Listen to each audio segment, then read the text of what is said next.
नमस्कार. आज आपण पाहणार आहोत व्यवहारी अपूर्णांक.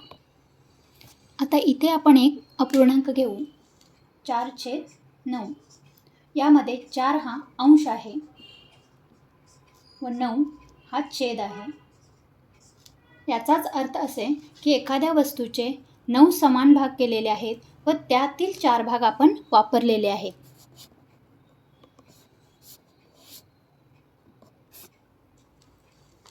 इथे ही वस्तू आहे.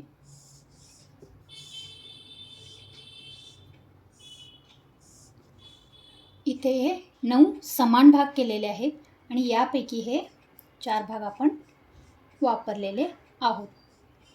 आणि हे दाखवतो आपण 4/9 म्हणजे 9 भागापैकी 4 भाग.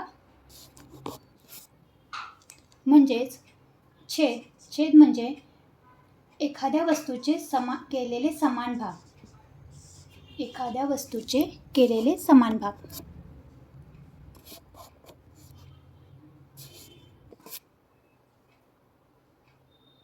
आणि अंश म्हणजे केलेल्या भागापैकी वापरलेला भाग. आता हे अपूर्णांक समच्छेद किंवा भिन्नछेद असू शकतात. समच्छेद अपूर्णांक म्हणजे ज्या अपूर्णांकांचे छेद समान आहेत.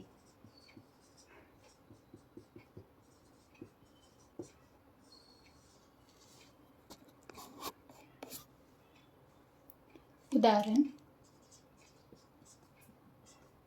4/7, 2/7, 6/7. इथे सर्वांचे छेद समान आहेत. यांना समच्छेद अपूर्णांक म्हणायचे. व दुसरा प्रकार आहे याच्यामध्ये भिन्नछेद अपूर्णांक. म्हणजेच ज्या अपूर्णांकांचे छेद समान नाही आहेत तर ते वेगवेगळे आहेत. उदाहरण घ्यायचे झाले तर 4/5, 2/8, 15/10.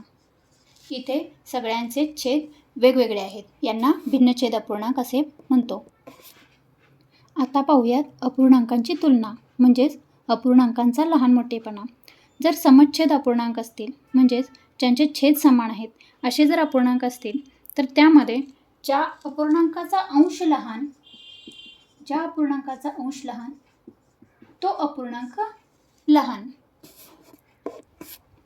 म्हणजे जर आपण घेतले 4/15 आणि 7/15 यामध्ये 15 हे समान भाग आहेत म्हणजे छेद समान आहेत.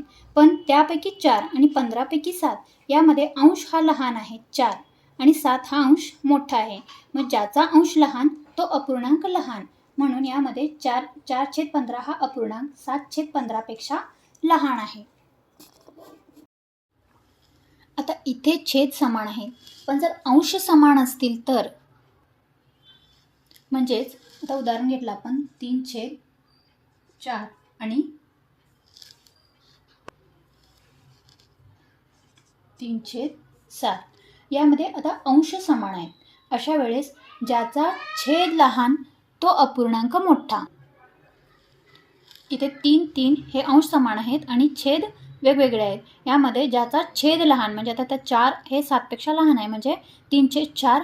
ज्याचा छेद लहान तो अपूर्णांक मोठा म्हणजे 3/4 हा अपूर्णांक मोठा.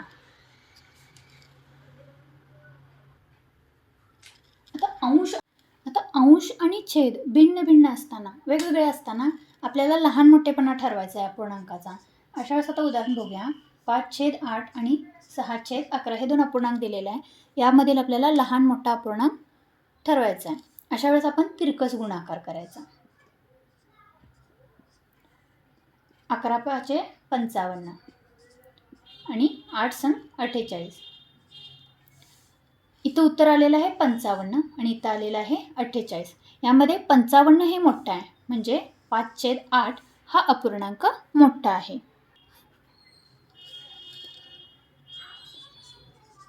अपूर्णांक हा 6/11पेक्षा मोठा आहे.